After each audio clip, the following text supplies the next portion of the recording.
تسبیح استغفار۔ اے ہمارے رب، ہمارے گناہ معاف فرما دے۔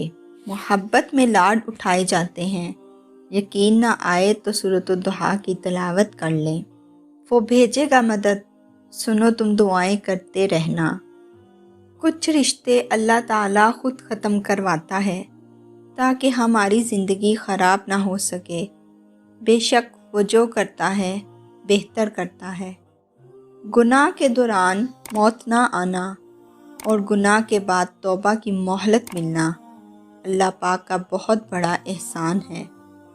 جب تمہارا دل کسی کے گلے لگ کر رونے کو چاہے تو قرآن کو گلے لگا لینا۔ اپنے بہترین وقت کو نماز کے لیے وقف کر لو، کیونکہ تمہارے سب کام تمہاری نماز کے بعد قبول ہوں گے۔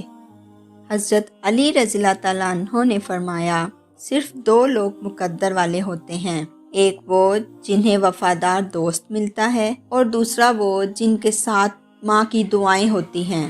لا حاصل کو اگر پانا چاہتے ہو تو تہجد پڑھا کرو، کیونکہ جو نصیب میں نہ ہو اسے تہجد کی دعائیں مقدر میں لے کر آتی ہیں۔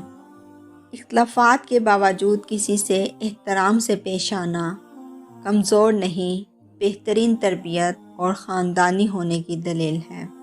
رسول اللہ صلی اللہ علیہ وآلہ وسلم نے ارشاد فرمایا، دنیا فائدہ اٹھانے کی چیز ہے اور دنیا میں سب سے زیادہ فائدہ دینے والی چیز نیک بیوی ہے۔